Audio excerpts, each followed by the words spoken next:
My name is Joshua Asante. I've been practicing some type of art most of my life. I've always been musical and pay attention to rhythm and sound.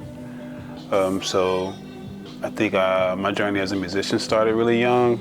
I got into photography a little later in life, in high school. So whatever the math is on that. And so about 5 or 6 years later, I got into music, and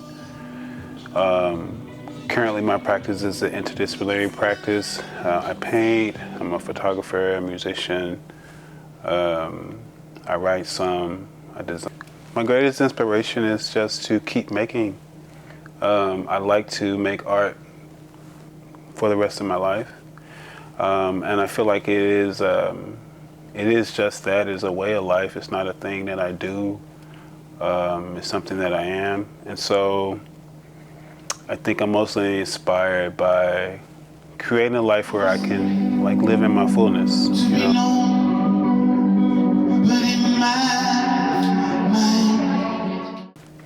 Black, expansive, intentional, in a more lofty sense, like in a practical sense. My photographs are primarily portraiture and environmental work.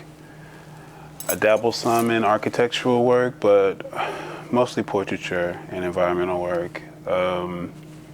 Musically, I play a lot of different instruments, so I grab influence from a lot of places, so it's difficult to really quantify what the music sounds like, but Black. You know, I think that that's the cornerstone of most things that I do creatively. It's awareness of Black experience, the love of Black people, love of Black culture, and the people. So, yeah.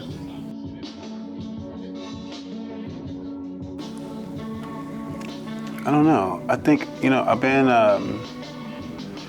been noticing myself in mirrors lately, and I've been having a really pronounced thought that I don't feel anything like I look.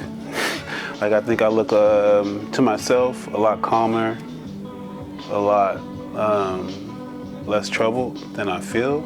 And I think that, you know, our internal lives it's important to keep some of that to yourself. But I think as an artist,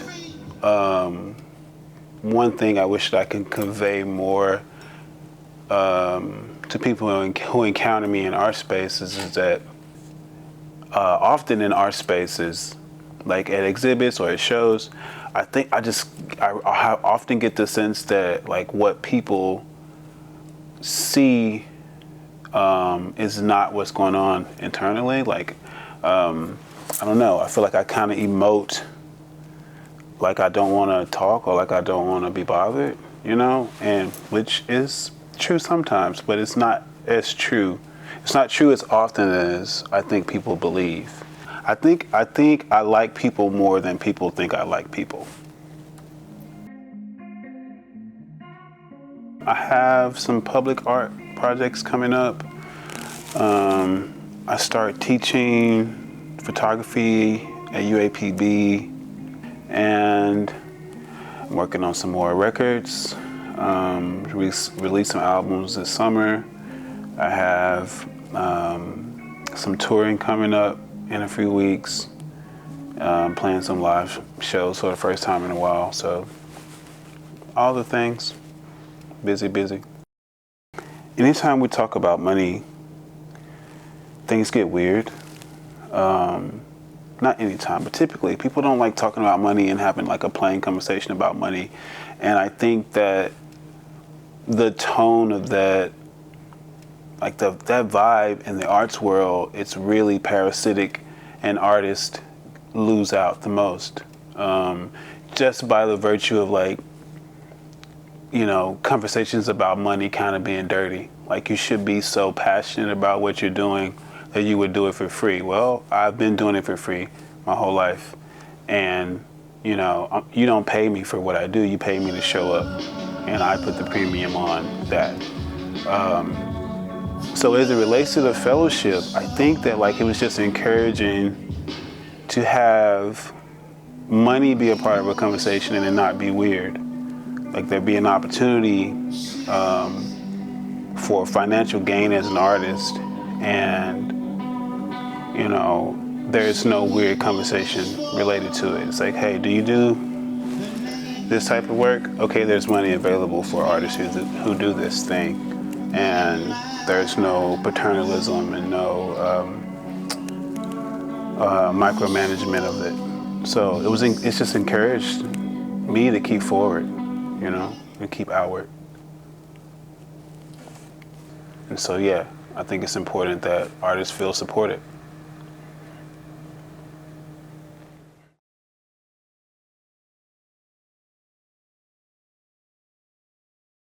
I tell it like it ought to be, 'cause how it is killing me. My name is Billy Jones. My legal name is Theophilus Jones. And I'm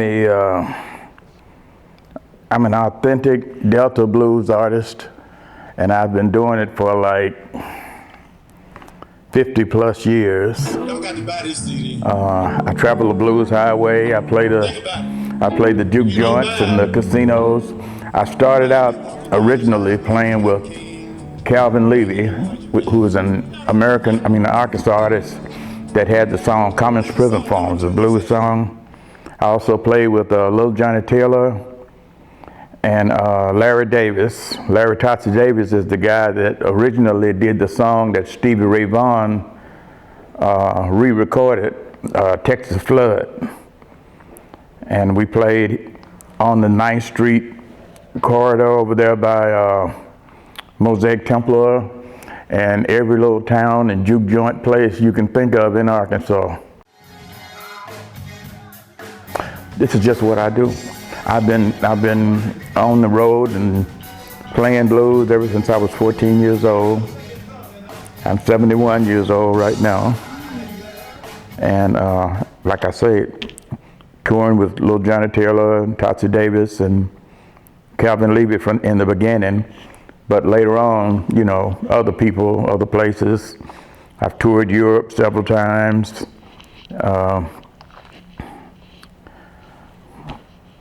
I can't imagine doing anything else.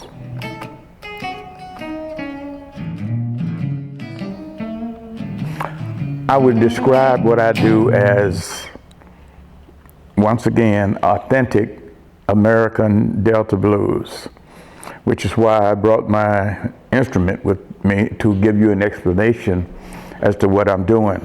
I will take, not only do I have a lot of original songs, but I will also reinterpret songs into a given format that I'm doing. You know, when I was growing up in North Little Rock, the Owls Club, Wagon Wheel, Dragon Lounge, all those places that are not there anymore. This is where we were all the time, just playing, you know. You know, we also do a lot of country music, what we call hard country. Not necessarily original country, but reinterpreted country. You know, country is a derivative of blues music.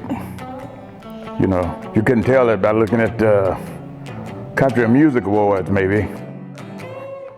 I need more work.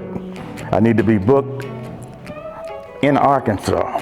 Most of my time is spent outside of Arkansas now.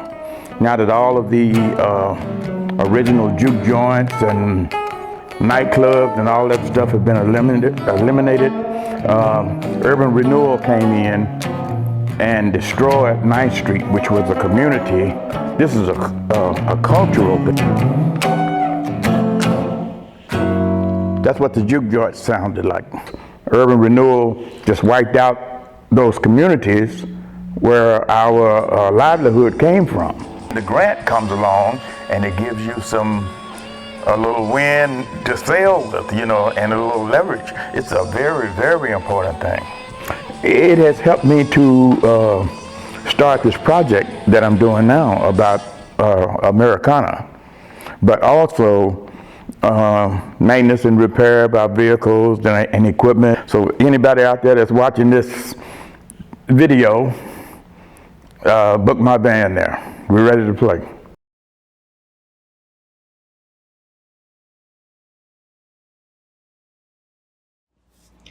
My name is Elizabeth Weber, and I received the Individual Artist Fellowship from the Arkansas Arts Council for my multisensory art. Let me introduce you to my world and my work. I grew up exploring the woods behind our house, and everywhere I have lived since has been with nature as its focus. Being outside is an important part of who I am as a person and as an artist. The unquiet silence of nature shaped me and feeds my soul and artistic journey. I was primarily considered a painter until the sculptural body of work developed, and have been writing poetry and prose since grade school. I bought my home 8 years ago and started to build the sanctuary space my introverted and quiet soul needs to survive, and the studio spaces to feed it. I share these spaces with you to show all the quiet places in nature that I have created for myself. Spaces where I can sit and be still, forage for materials, write, and sketch out new ideas. Stillness and reflection are so important to me before I begin a new work. I was originally known here in Arkansas as an abstract expressionist painter whose work was recognized by its bold, rich, and vibrant colors. Now as a multimedia artist, I have created various studio spaces and work areas throughout my property to accommodate the many different types of materials that I might use. In my attic, I have redone the space to include a leather working area and sewing machines for both fabric and leather. In my other textile areas, I have storage for different types of weaving material, tapestry looms, and table and floor looms, and places where I can sit and weave. One of the first areas I made for myself was my writing room. The crystals hung in the window cast rainbows around the room as I quietly sit either at the desk or in one of the big comfy chairs with the dogs. I have a dedicated sculpture studio where most of my collected items from nature are stored and used both in the inspiration for and the making of pieces. I also have a separate painting studio and a chair that is tucked between the shelves of art books and overlooks the bird feeder area. There's an overall running theme in my work around this belief that even the ugly is beautiful, that in nature there is no waste. Marveling at the beauty of what is considered mundane or the detritus of nature, I transform the discarded. A metaphor of a society that shuns natural aging and decay, I bring attention to the beauty of it, even when it is no longer pretty. We live in a society of discardment, throwing away so much because we no longer see its value, its worth.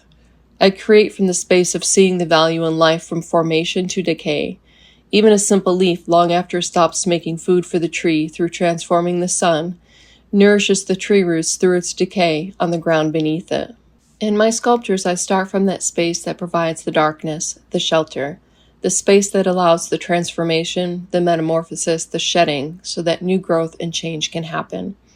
Exploring the process of transmutation. Earth, time, and seasons are embedded in my sculptures and tell their own stories. The leaf skeleton is a journey for a whole year and all 4 seasons from bud to bones. The dried flower petals that I planted from seed, waited till it bloomed and fed the pollinators, and then collected the petals by hand and pressed into books. The dandelion wishes that I anxiously wait for and carefully collect in the spring, making sure to release some wishes to the wind for next year's source of wonder. Pieces of driftwood tell stories of rebirth and adventure after leaving the tree and entering the river to soften hard edges and bleach in the sun, when washed up and wait to be gathered as their own bouquets. Paper wasp nests are observed as they grow from a single cell to a complete home and collected after they are abandoned in the winter. These pieces take time, not just in the collecting and the making, but in the meditation of waiting. The lessons of patience taught by nature are beautiful ones, and if heeded, allows both forgiveness and grace within our own lives. All of these works, both paintings and sculptures, come from that space of knowing the woods intimately, both the external forests and the ones that grow within me, where my shadows reside. The knowing that silence is not always quiet, the space of reflection, the space of wonder and transformation. Receiving this fellowship has been a tremendous honor, and it has afforded me the opportunity to take a week-long intensive workshop at Aeromont School of Craft in Tennessee, as well as an online 8-week-long workshop through the prestigious Fiber Arts Takes Two organization based in Australia. I'm able to purchase materials and equipment through this award so that I can begin to take work from my sketchbook into reality and to work on a much larger scale. Fellowship programs like this one are so important to artists. Having these awards through the Arkansas Arts Council is a tremendous opportunity for Arkansas artists to further develop their body of work and promote it beyond just their local community and state, but also regionally and nationwide. If you are an Arkansas artist, I encourage you to apply. Thank you.